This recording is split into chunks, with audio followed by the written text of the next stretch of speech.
Hey, it's the announcement guy. I'm over in our Children's Enrichment Center, our licensed preschool, here with the director, Monica, and we're enrolling for the fall. When does the fall season start, Monica? We'll get started on August 16th with children back in the building. Okay, and what ages will these children be? They'll be 2.5 to 5 years old. Be a part of the best little preschool in town. Here's what's coming up. Even when things seem crazy and out of control, it doesn't mean you have to be. Join me, Josh Reeves, for this Wednesday Night Live series, Finding Calm in the Crazy, on May 5th and 12th. And on May 19th and 26th, join us for a very special series with Minister Emeritus Roger Teal, speaking about Beyond the Veil, exploring the great spiritual lessons that come from near-death experiences. Join us online or in person, Wednesdays at 7 p.m. No need to make a reservation for a seat.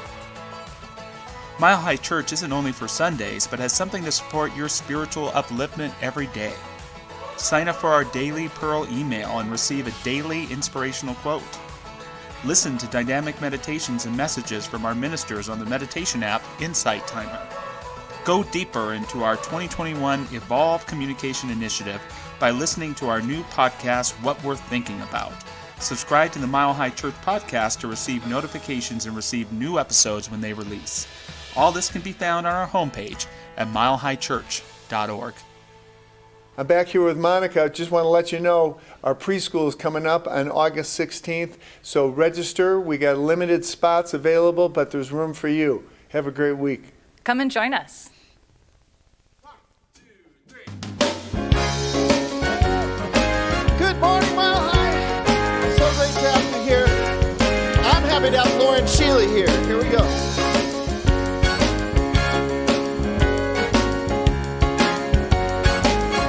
Oh, it's alright. It's all right. Yeah, it's alright. It's all right. It's alright. Have a good time, 'cause it's all right. Whoa, it's all right. We're gonna move it slow. When the lights are low. When you move it slow, it sounds like a more. 'Cause it's alright. Whoa, it's alright. We're gonna feel the beat and kinda pat your feet. Woo! You got soul, and everybody knows that it's alright. Whoa, it's alright. When you wake up early in the morning, feeling sad like so many of us do, hum a little soul, make your life your goal, and surely something's gonna come to you and say it's alright. It's all right. Say it's alright. It's all right. It's alright. Have a good time, 'cause it's all right. Whoa, it's all right. Now everybody clap those hands. Give yourself a chance. Yeah. You got soul, and everybody knows that it's all right. Whoa, it's all right. Yeah. When you wake up early in the morning, feeling sad like so many of us do, hum a little soul, make life your goal, and surely something's gonna come to you. It's alright. It's all right. Woo! It's alright. It's all right. Oh, it's alright.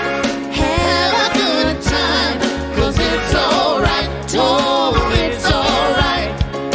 You got soul, and everybody knows that it's alright. Whoa, it's alright. I said you got soul, and everybody knows that it's alright. Whoa, it's alright.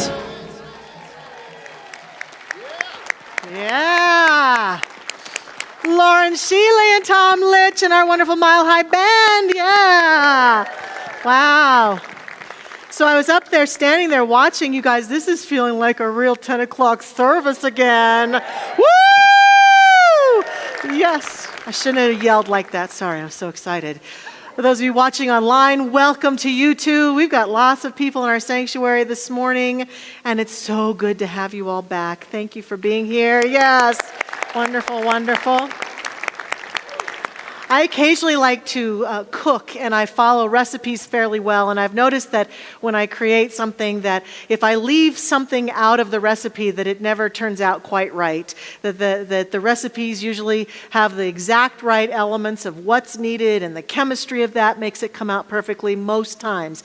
And I think about our experience here this morning exactly that same way. Each one of you is an ingredient in the recipe of our community, in the life that makes Mile High Church what it is in this service today. Each one of you belongs here. And so we say here at Mile High Church that you belong, that you matter, and that you make a difference. And I want you to know and to claim and own right now that just by being here, you are making a difference to the life of this community. You're making a difference to the people sitting right next to you, in front of you, and behind you, that your very presence is necessary in this world or it just wouldn't be right. So thank you for bringing yourself here. Thank you for tuning in to watch us today.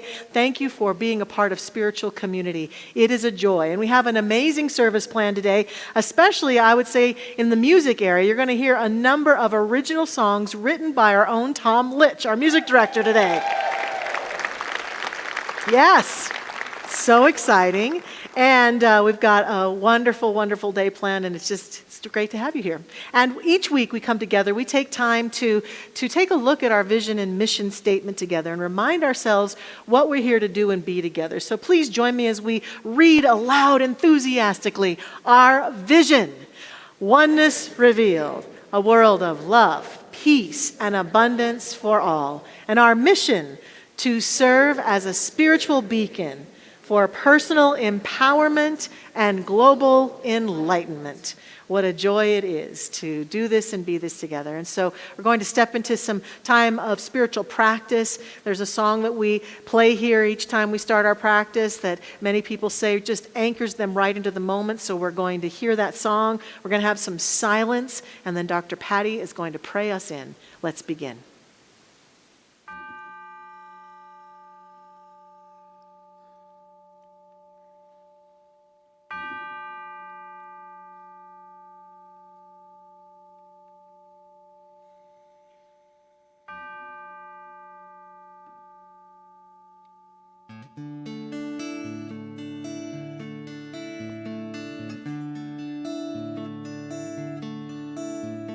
Surely the presence of God is in this place. I can feel the mighty power and the grace. I can hear the brush of angel wings. I see glory on each face. Surely the presence of God is in this place.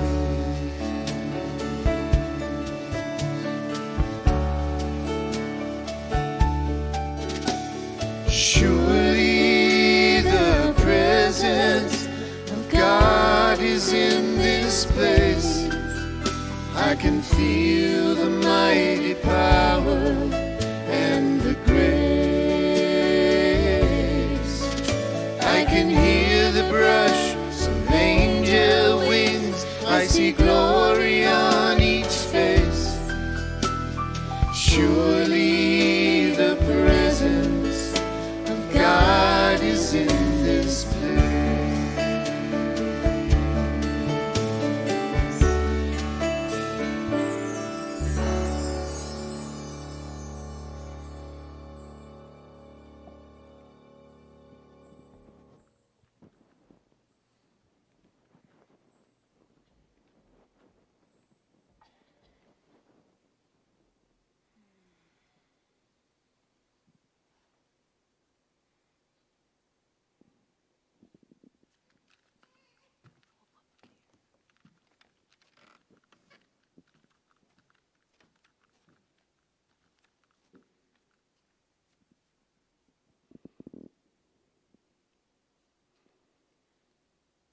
I give thanks for the stillness, For when we allow ourselves to be still, the whole universe opens unto us. So I ask that we join our minds and our hearts together and to recognize the very breath that is breathing each one of us. And I recognize the preciousness of water, and that it is water that connects all continents upon this globe. The water that brings us together. I give thanks for substance, for our physical beingness, for the forms that service and the goodness of life that is manifested. And I give thanks for the fire, for it is the fire within our hearts right now. It's the light within our hearts that opens them wide to that remembering of abundance, the remembering of gratitude. So I give thanks for that divine life indeed, for the Creator that is in and through all of life, that Creator God, that divine Spirit. It's a light, and it's your light. So I behold that each one of us, doesn't matter where we've come from, what color our face is, what we speak or what we sing, we have all been cut from that divine cloth and woven so beautifully with golden thread. So sense your absolute living oneness, not God and I, but God as you expressing. That's such a point of humility and grace. So what I behold this day, I behold healing. I behold that raising in consciousness and understanding that we are all related. And I behold that it is abundance, which is the unity. We look out and we feel abundant. We see abundance in the trees and the leaves and the flowers that are blooming. I am grateful. So with a very thankful heart, I release these words spoken into that creative law, into that creative pattern, into that depth of knowingness. These words have been given to the Creator itself to manifest here and now. And for this we are grateful, and we say amen, amen, amen.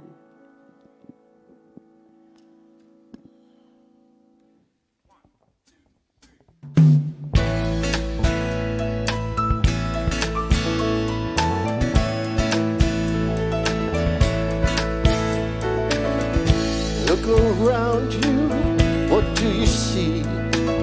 Is life as beautiful as you thought that it would be? As you thought that it would be? Look inside you, what do you feel? Is love just flowing out to everyone you see? To everyone you see. If life is not going according to plan, if something is missing you don't understand, if all that you're wanting slips right through your hands, try and remember there's more than enough.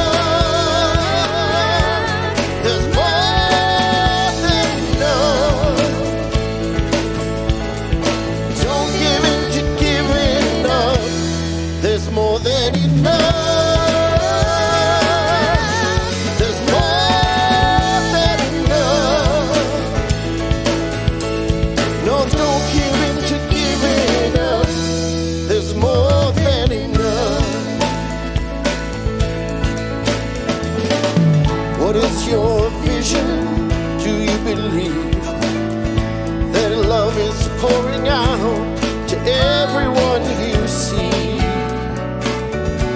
to everyone you see. If life is not going according to plan, if something is missing and you don't understand, if all that you're wanting slips right through your hand, just try and remember there's more than enough. There's more than enough.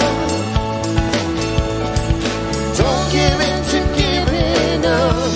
There's more than enough. There's more than enough. Don't give in to giving up. There's more than enough.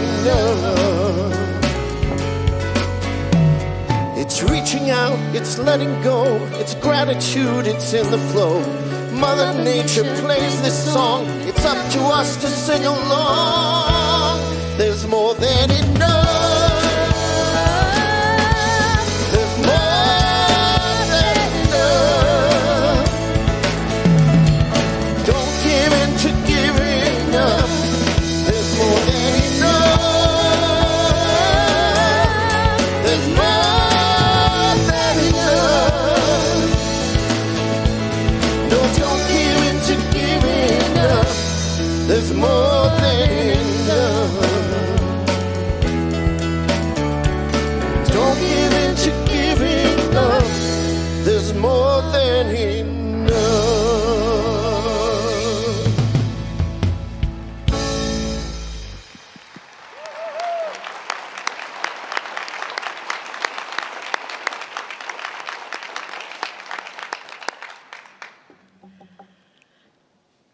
Our words of inspiration today come from Ernest Holmes' Creative Mind and Success. The substance that we deal with in itself is never limited, but we often are because we draw only what we believe. Because we are limited is no reason why the universe should have limitation. Our limitation is only our unbelief. Life can give us a big thing or a little thing. And from Michael Beckwith, gratitude places you in the energy field of plenitude. Glow with gratitude and see how awe and joy will make their home in you. And finally, from Meister Eckhart, if the only prayer you ever say in your entire life is thank you, it will be enough.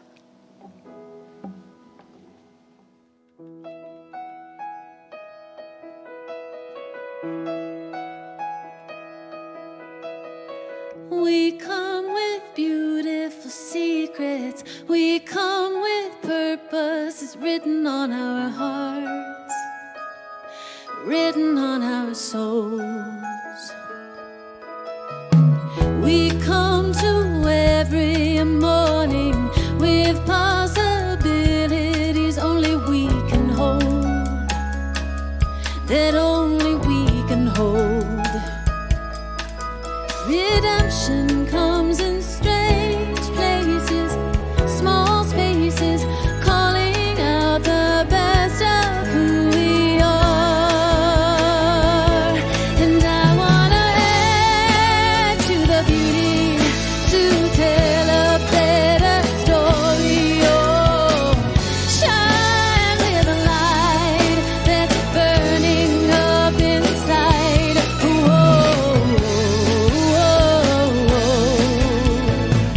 It comes in small inspirations. It brings redemption to life and work, to our lives and our work. It comes in loving community. It comes in helping the soul find its word. The soul find its word. Redemption comes in strange places, small spaces, calling out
Lauren Sheely, that's amazing. Add to the beauty, which you do. Thank you so much. That's a beautiful song. I just love it when you sing that song. Thank you, thank you. And Tom Litch, did you hear that song he did? Yes. That's great. There's another one coming. And our amazing band, we have Dr. Kent here today. We have Rob. We have Josh. We have Bijou. We have the guys. Woo! We are blessed. Bijou on that upright bass. That's pretty cool, Bijou. I love that. Well, I'm just getting goosebumps like crazy today, just having a really wonderful time just being here with everything that's going on in this room right now. Just so happy to just be right here right now. And I'm happy to be starting a brand new series today. We pause each year in May. It's sort of a tradition here at Mile High Church to pause in May and take a look at abundance. Be willing to have a series of talks that really invite us into a deeper place of abundance in every realm. It's about abundance of love, abundance of opportunity, abundance of well-being, abundance of money. It's about all of it, and invite ourselves to really practice it and live it out in the world. And so we have a series that we've planned, and it wasn't planned alone in a vacuum. We had a wonderful team of people who came up with the theme of the abundant universe, and a beautiful look for it. You probably saw the slide with there it is right there. Isn't that a beautiful, beautiful slide? Just reminds me of abundance.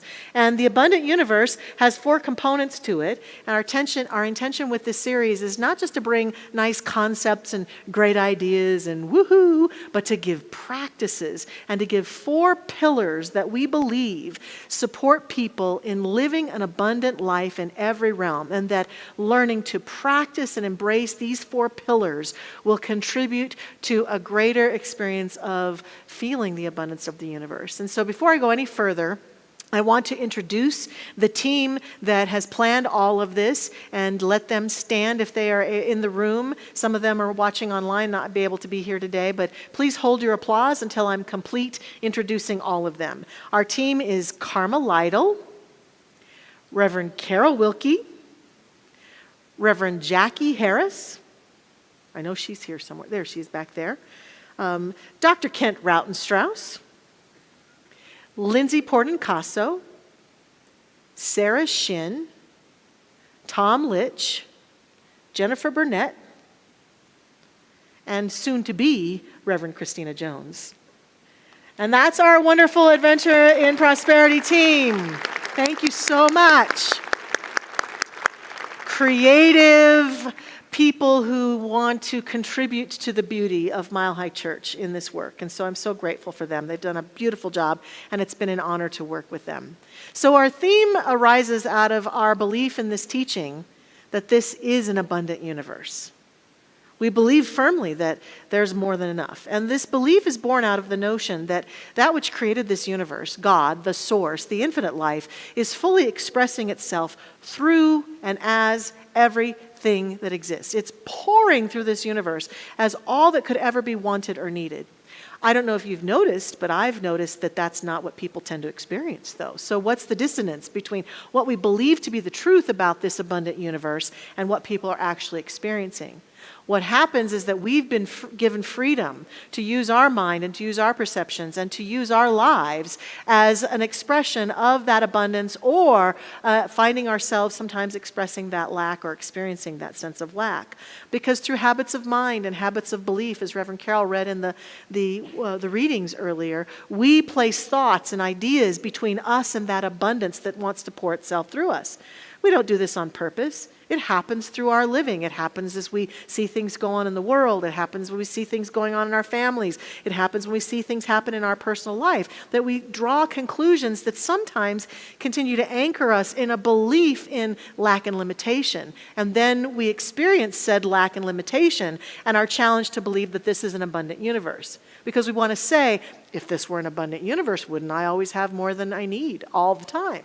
But that's not how life works. That's not how God works. We believe God has given us everything we could ever want. But if we place an idea, a thought, a belief in between that good that flows through us and our lives, we will find ourselves struggling to experience abundance. And it doesn't matter in what realm. I listed all the realms earlier. It might be in terms of opportunities. It might be in terms of health and well-being. It might be in terms of money. It might be in terms of friendship and connection. We have an opportunity at any time, the good news is, to change our thinking and change our lives, to change our belief system, to change our approach, to change how we are behaving with regards to abundance. And a huge part of that is to begin to listen and begin to attune ourselves to the abundant nature of this universe. I love in our evolved initiatives, our evolved communication initiatives, that one of them is listening to the divine, because a huge part of great communication in life is being able to hear the communication of the infinite, to hear the communication of the wholeness, to hear the communication of the love and the beauty, and to feel it as it pours itself through us. And so the abundant universe is all about that. It's about staying connected. And in our teaching, our founder, Ernest Holmes, in his book, The Science of Mind, which is often just called the textbook, says, when we learn to trust the universe, we shall be happy, prosperous, and well. We must learn to come under that divine government and accept the fact that nature's table is ever filled. Never was there a cosmic famine.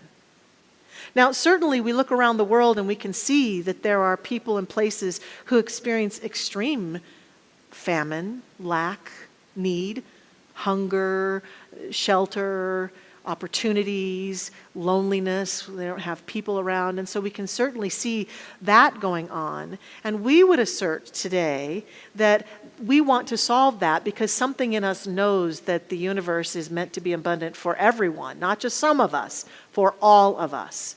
And we're suggesting that we all play a part in that. Whether we ever go out and feed the hungry children of the world, or we go out and take actions to create more equity in the world for people to have their rights and their needs met, that's our business. But one thing I know for sure is that as each one of us claims and owns and chooses to become a center of abundance where we know the truth about this universe, then we become a being that wherever we go, that energy follows us. And any action we might choose to take to make the world a better place is born out of that sense of abundance. It's not born out of lack and need and desperation at that point. It's born out of, I know there's plenty in the universe, and I'm going to be a force and a channel that is in alignment with that truth and step forward and take action. And we have an opportunity to be that and do that when we embrace the notion that this is an abundant universe. Not just as a nice little thought in our head. Yeah, it's an abundant, but as an experience, a visceral experience. I've been contemplating this theme for many weeks now with our team. And I had a very visceral experience myself of it in a situation that I would never have expected it. My wonderful husband Ken and I bought one of those indoor cycles that has a big screen on it, and you can take classes on the bike classes. I love bike riding, and so you can take spin classes. But one of the things I love about this particular bike is that you can go on bike rides all over the world. And these trainers take you on these bike rides on trails all over the world. And so especially in this past year when I haven't been able to travel as much as I want, I've been traveling on my indoor bike. I've gone to Maui, and I've gone to Italy and Switzerland, and I have ridden my bike all over the world, and it's been a blast. And there's another great advantage. I used to belong to a gym that Lauren Sheely was part of, and we would go for classes, and the trainers would work us really hard, and I learned that it's not considered socially acceptable to yell and scream at the trainer when they push you too hard. Who knew? But when I'm on my bike at home, he's pushing me too hard right now. I can yell and scream. So there's a little advantage there too. But one day, I've been doing this series recently called, it's in French Polynesia on the island of Moorea and some other islands nearby. And I was on a ride with the trainer, John, and they're telling you about all the things. And John likes to inspire people on these rides to complete the ride by promising you that at the end of that ride, he's going to take you to some beautiful spot on the island. So it's to keep you engaged. And so in this particular ride, he kept promising me something called Pineapple Beach.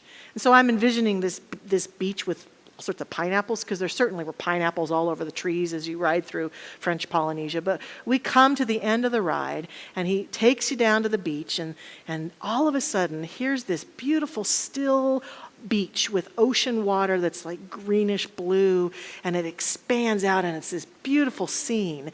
Well, that was touching enough, but then I noticed that right out in the still water, way away from the land, there's this little tree. And it's just there. It has no leaves. It's a real little thin tree, and it's just there, and it just hit me in the gut like, that's us. That's us. That tree goes through all sorts of phases of living. Goes through phases of living where its leaves are abundant and green and beautiful, where its leaves get kind of dry, where it's blown in the wind and the storms come, and all the while that tree is just anchored in the water, in the sustenance of life. It's just anchored in the water. It's rooted in the depths of it. I couldn't get a picture of that actual tree that John took us to, but I have Lindsay help find a picture that is similar to that, a tree right out in the middle. This is us. This is us.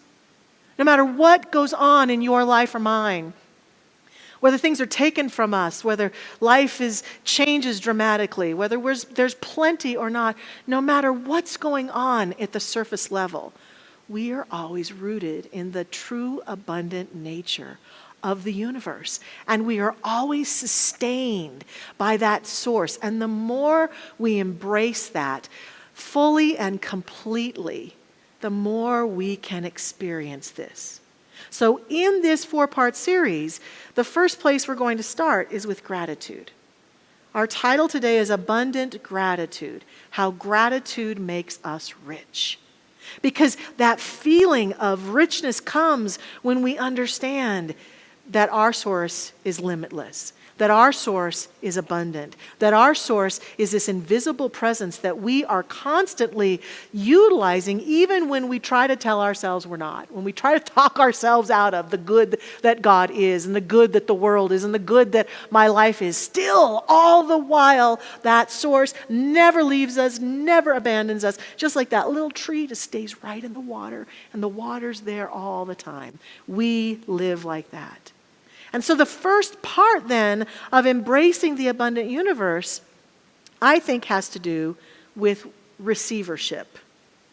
We've heard for years, many of us, 'tis better to give than to receive. And we debate in classes and have really interesting conversations about, should you give first or do you receive first, or is it all connected? And while it is all connected, I would like to suggest today that the first place we have to start is receivership, because it's hard to give away what you haven't chosen to receive.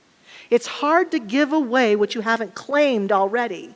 And so in order for us to be great givers of life in any arena, we've got to be in receivership. We've got to say yes to life. And that may sound really easy and really elementary, yet I challenge us to look at how many times in our life in a day we don't receive, or how we are resistant to receivership. In little ways that we put our hand up to life and to people and to the universe. Someone says, oh, you look great today. Oh, well, I didn't even get a chance to do my hair. My hair's all a mess. And I love that dress. Oh, this old thing, it's no big deal, Just compliments. Receivership is people say, I'd like to buy your coffee today. Oh, no, you don't have to do that. No, not so necessary. I can afford my own dang coffee, Those ways that we say to life, more, stay away. More, stay away. More. This is the dance of I am not in receivership. I was actually guilty of doing it this morning. My husband tried to help me do something before church, and I put my hand up, and, not literally, but energetically, and I had to back off and say, okay, you got to practice what you're preaching today, Michelle. Whew. Yeah, exactly. And that's one place that many of us are proud. We will not receive help. If we get into trouble, if we don't know how to solve a problem, if we're not sure what to do, God forbid anyone try to help us with it. We're kind of like a little 4-year-old. I do myself. I can do it myself. I don't need anybody's help. I don't need help. Like we've got this prideful resistance to receivership. And it translates everywhere. See, we don't get the luxury of walking around in life and refusing help and support and then hoping that we can have a lot of good in our life. It doesn't work that way. Because if we put our hand up too much, the message that we put into consciousness is no, no, no. So a person who is in alignment with abundance opens themselves up and says, okay, life's here to help and support me. Someone offers to do something nice for me or to give me something. I get to have my boundaries about it and say, well, that doesn't quite work for me today. How about tomorrow? But I have to pay attention to how often I'm pushing things away from me and not willing to receive the good of life. And as we open ourselves up to that, our heart begins to engage. We begin to find ourselves saying that we want to be engaged with life. And I would say today that gratitude is the doorway into the abundant living. That practicing gratitude on a regular, consistent basis allows us to walk through that doorway over and over and over again. And the more we walk through that doorway, the more we can be in receivership of the good that life is. And it engages the heart. It's then not just an intellectual exercise, it's a heartful exercise. The great jazz musician Lionel Hampton, who also was a huge contributor to life. He and his wife not only, he didn't contribute just beautiful music to our world, he and his wife created all sorts of opportunities for housing for people and all sorts of great foundations that they contributed. But Lionel says it like this. He says, gratitude is when memory is stored in the heart, not in the mind. And a great way to store gratitude in the heart is to begin to practice it every single day. It's not just for special days like Thanksgiving. It's not just something you do to be polite. It's something that those who are abundant engage in every single day. And we become rich through this practice. And I'm not talking just money. Money's only part of it. I've certainly known people who are rich financially, but they're not rich. And I've known people who don't have a lot of money or things, but they're some of the most rich, happy, healthy, wealthy people in the world. So I'm talking about each one of us finding our way through the door of gratitude and through the door of abundance, such that we find our sense of what is wealth for us, what is abundance for us, what is richness for us, a rich life that we get to live on our terms and in our way. And so I've brought 4 things today that I call grata actions that we can consider this week as we want to begin to practice living an abundant life. They're probably things that you've heard of before, most likely, but it's just a reminder of this week. Consider entering through the gates of abundance with these grata actions. The first one has to do with gratitude timers. A number of people that I know and have talked to recently talk about how they'll set a timer on their phone or their iPhone or their watch or their whatever they're using as a device every hour or every 2 hours or every 5 hours, whatever works, or every night before they go to bed. And when the timer goes off, they just stop and look around and allow their hearts to open to something they can be grateful for right now in this moment. I'm so grateful the sun is shining. I'm so grateful that I'm here with this person. I'm so grateful for this beautiful work that I get to do, and whatever it might be. And it may not be a timer on a device. Maybe it's I'm driving around and every time I come to a red light, I sit there and wait for the light to turn green and I count my blessings. I think about the things I'm grateful for. It's finding little cues that when they set off, we attune ourselves to gratitude. That's using gratitude timers and allowing ourselves to walk through the doorway of gratitude over and over again throughout our day, inviting ourselves to feel that heartfelt sense of the blessings that are in our lives. Gratitude journals, the second way that we can do this. They become popular in the last few years, mostly through the wonderful work of the great Oprah Winfrey, who talked about these on her talk show and invited people to begin to take time every night to write down things that they're grateful for. In a speech, Oprah says, Keep a grateful journal. Every night list 5 things that happened this day that you are grateful for. What it will begin to do is change your perspective of your day and your life. If you can learn to focus on what you have, you will always see that the universe is abundant. You will have more. If you concentrate on what you don't have, you will never have enough. That's the practice, isn't it, of gratitude? Because what can happen when we're dancing with abundance is we have to take our awareness away from what's missing, from what we don't have, from what's not enough, and turn our attention to the enoughness, as Tom's song invited us to do, to remind ourselves that there is more than enough. And I'm going to look right at it and give thanks for it right now and own it in my own heart and my own beingness to expand my sense of gratitude. I also think that the third grata action is to give thanks for the mundane and the routine. I teach people in abundance classes to consider not just paying our bills rotely. I'm going to pay my bill for my car and for my house and for this and for that. But as I pay bills, to routinely stop. And every time I pay that bill, give thanks. I'm paying the company that provides me electricity. And I'm so grateful for electricity. That's really a handy dandy little thing there, you know. And so I'm going to express my gratitude as I send that check off or write that check or pay that bill. And I'm going to give thanks for this home that I get to live in. Even if I want a bigger, better home, I'm going to start by paying my rent or my mortgage with gratitude that I have a home. I have a roof over my head. I have a sanctuary, a safe place for me to be every day. I'm going to pay my car payment, and I'm going to give thanks for that beautiful car that I get to drive around town. Because of that car, I am mobile.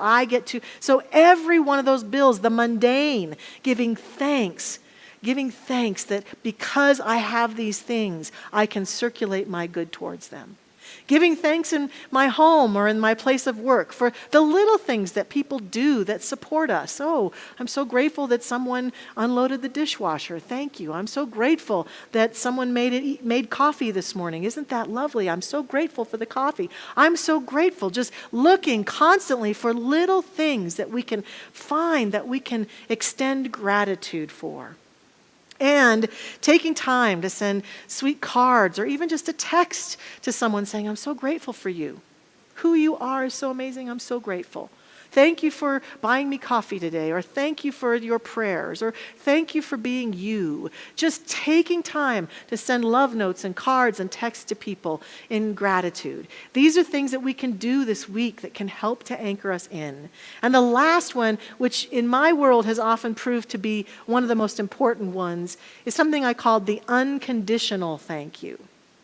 It is very handy, especially in areas where we might be experiencing lack and limitation, and we're tempted to have resentment and frustration that we don't have what we want. But we give thanks when we see other people experiencing what we want. So when we look out at the world and we see somebody having something we'd like to have, we have a choice. In that moment, we can be jealous and resentful, or we can be grateful. We can look at, if we want a romantic relationship and we see some lovey-dovey couple, we can be like, oh gosh, another lovey-dovey couple. Or we can say, wow, look at that couple. I'd like to have a loving relationship like that. We see somebody who has the degree of health and strength that we'd like to have in our body, and we can, instead of saying, we can be happy and say, I'm so grateful for the vitality in that person's body. I see somebody who has a beautiful thing in the world of form that I'd like to have, those beautiful homes or cars or whatever, and that's something that I aspire to, rather than resenting people who have those things, being willing to say, I'm so grateful for their good. I'm so grateful for their good. There's a wonderful dynamic minister called Reverend Ike, who was very popular in the 80s. And I teach my prosperity classes. What Reverend Ike would say, he would look out at the world, and if he saw anything that he would like to have, instead of pushing it away with his resentment and fear, which when we do that, we don't get to have it. We have to realize the minute we resent something anyone else has, we can't have it. There's no way we get to have it because we've just put a barrier up between us and that good. The only way to get close to having that good is to take that resentful energy down and to look right at it and do what Reverend Ike says, which he would say very loudly, "That's for me. That's for me. I'll have some of that." And when Harry met Sally, "I'll have what she's having. That's for me."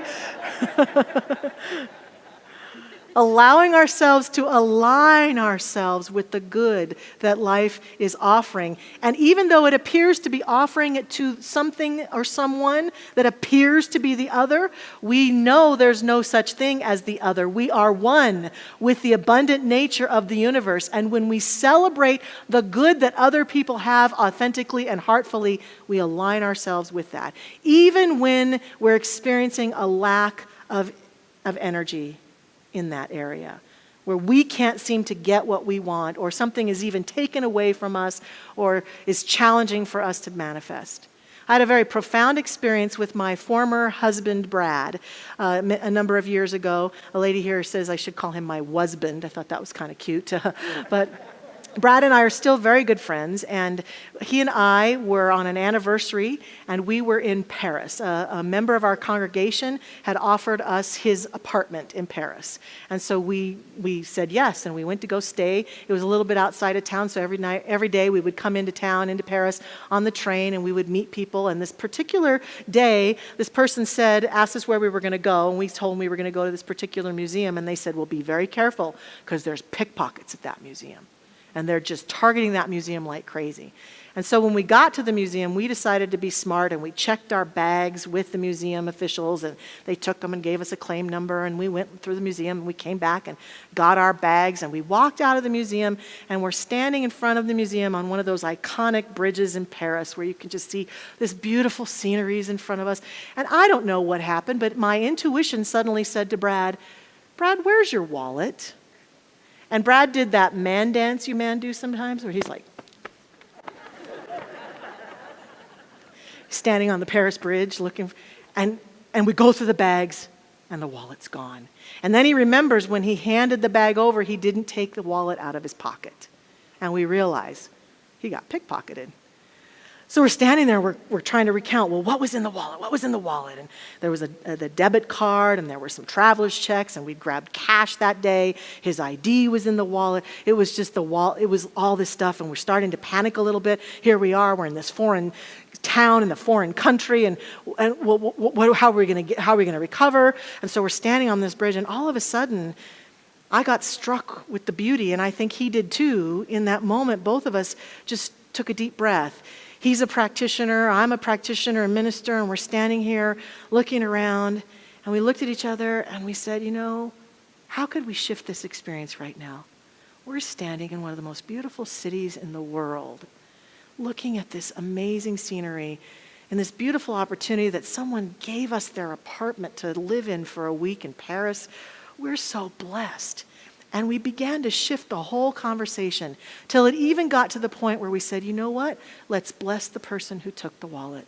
Let's hope that the money that they got will help them in some way. Even if they're going to use it to buy drugs or alcohol or party, we don't care. It's theirs now. We bless it. We surrender it up to them. We give it gladly to them. If they're going to use it to feed their kids or to put clothing on their bodies or do something that will help them pay their rent so they can stay in their home, we don't know what they're going to use, but we unconditionally surrender it. And we did a prayer there. We stood there on that bridge and we prayed for that person and we surrendered that good to them and stood there in gratitude. And it changed things. I know for my own heart and soul forever.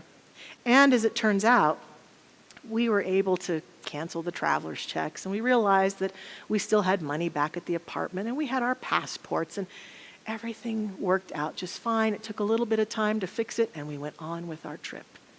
It was a beautiful experience of choosing, even in a moment where we were scared and we felt lack approaching, to shift back into our heart, to shift back into the abundant universe, and to claim our good.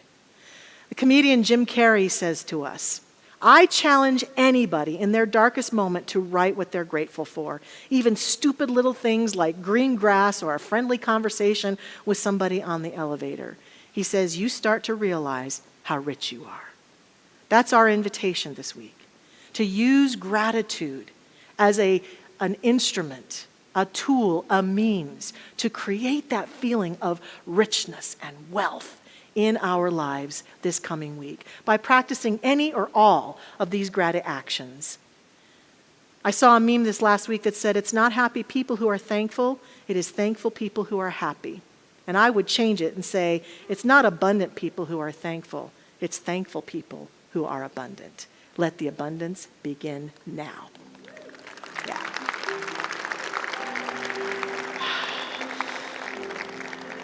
So I invite you to join us in prayer. And in alignment with this message, let's give a prayer of gratitude.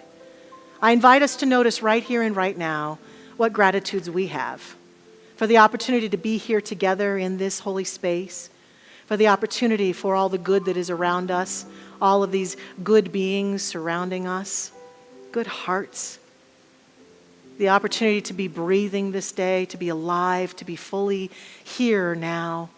We give thanks for that. We give thanks for all of the wonderful good that flows through our lives. And I invite us just to see the faces and see the experiences and feel the alignment that we have towards that great good. We are blessed.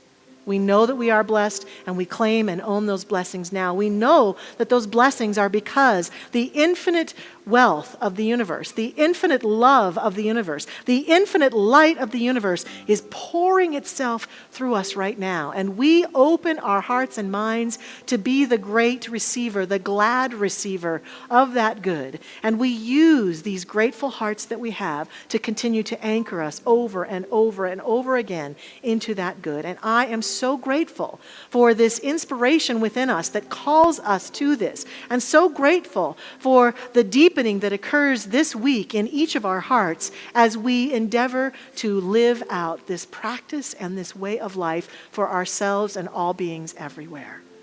We are blessed. We know it. We claim it. We are it. We are grateful. We let it be. We let it go. And so it is. Amen.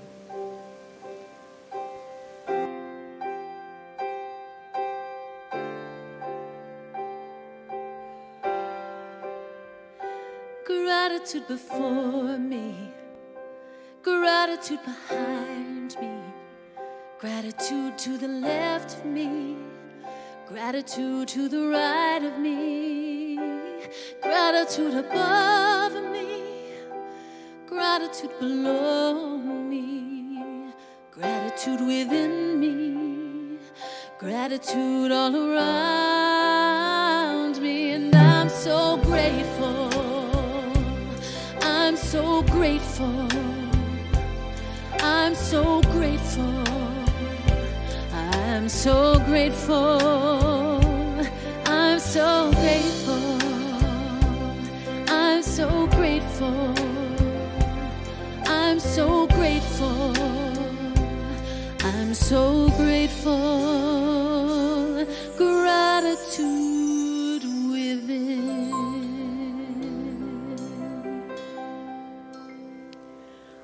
Thank you, Lauren. Beautiful. Yes, and in our gratitude, we now come to the time where we get to practice circulation through tithes and offerings, and we're going to do that very differently during this series. First of all, we're going to make an invitation each week for those who choose to join us in partnership, as you have so much this past year.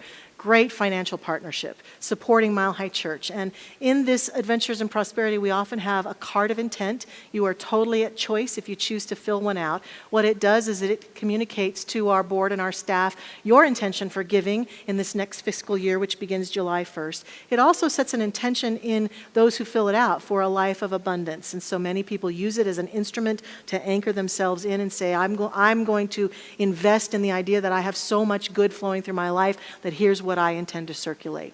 It is absolutely your choice to fill one out. We have cards available at the guest services counters in the lobby, or we have a slide here letting you know that you can go to the Mile High Church website and fill a card out electronically and turn it in. You may want to do some prayer work before you do that, and we'll be giving that opportunity each week. And we also will have some special being or beings from within Mile High Church to share and to do the love offering each week. And so this week we have chosen our wonderful facilities team led by Mr. Todd Graves, and they're coming up to facilitate the offering. Please welcome them.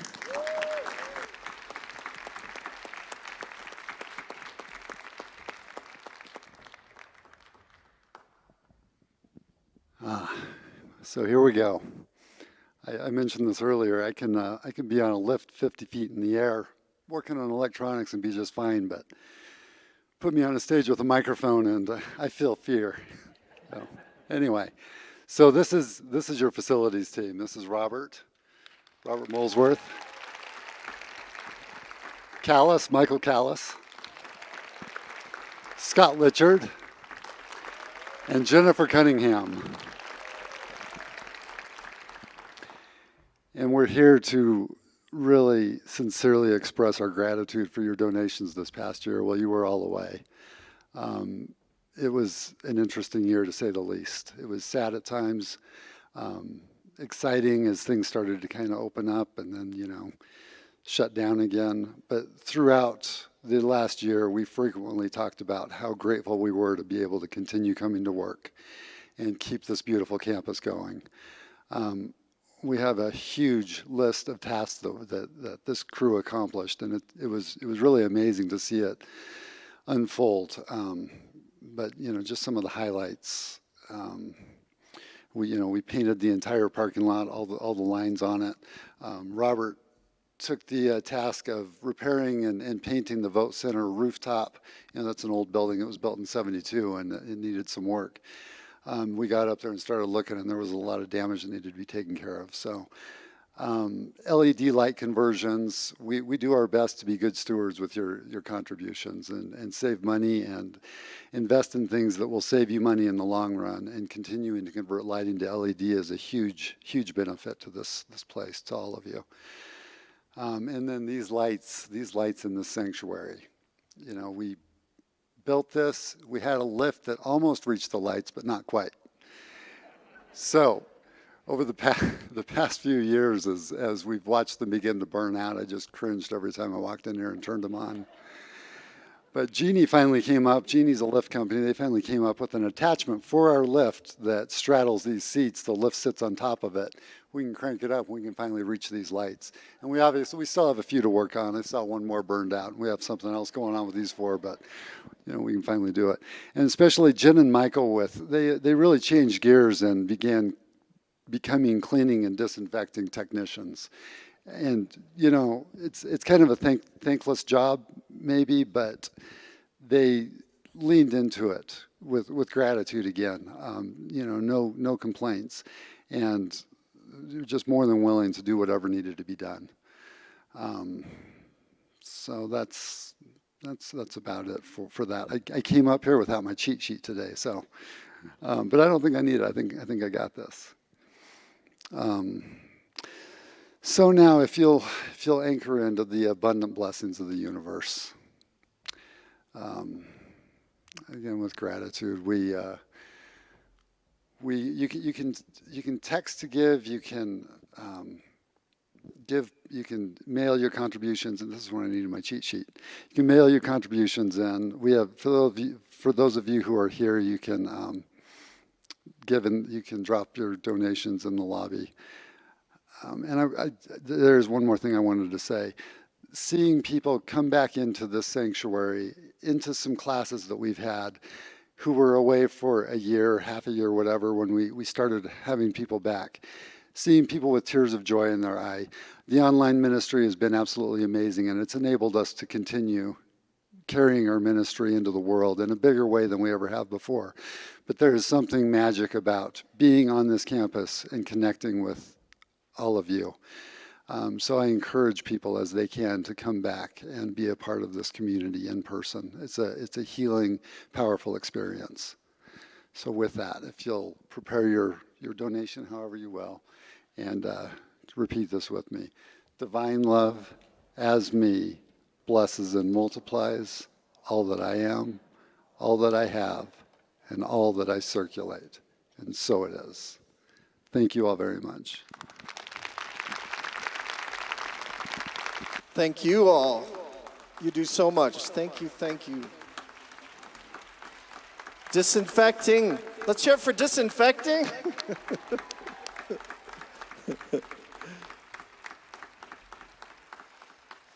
All right, the band and I are going to do a song that I wrote probably 25 years ago. My wife and my daughters are here, and a very special group of people. Hi, Aaron. Hello, everybody. They're here because they love me and they want to support me. And I wrote this song when we actually didn't have any money. It's called I Haven't Got Any Money. And so Kim and I didn't have kids. This had to be 27 years ago now. And we had $16 in the bank. Our bills were paid. Payday was coming, but I was feeling kind of lacking limitation. So I wrote this song, and then I thought, what are some things I could do that are free? And so that's in here too. So we're going to do it for you.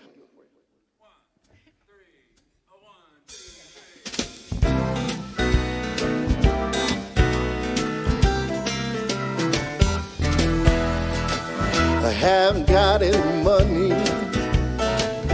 All I have are some payments due, but you just might think it's funny, but I'm the richest man that you ever knew. I got a golden personality. I got platinum integrity. My whole diamond shines eternally for my fellow man and society. No, I haven't got any money. All I have are some payments due. And you just might think it's funny, but I'm the richest man that you ever knew. I like to take long walks by a quiet stream. I wanna swim all naked in a mountain stream. Oh, these are the things that mean something to me. Well, if they sound good to you, come on and do it with me. No, I haven't got any money. All I have are some payments due, but you just might think it's funny, but I'm the richest man that you ever knew. Come on, man.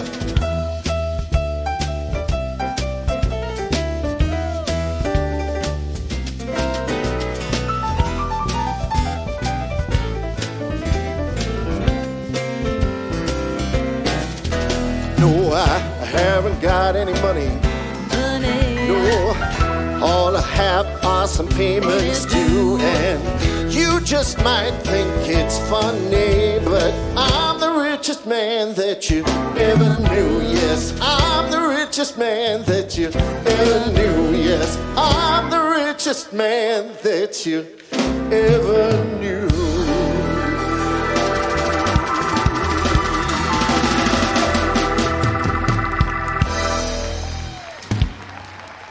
Tom Litch, Lauren Sheely, the Mile High Band. We are the richer for our incredible music ministry.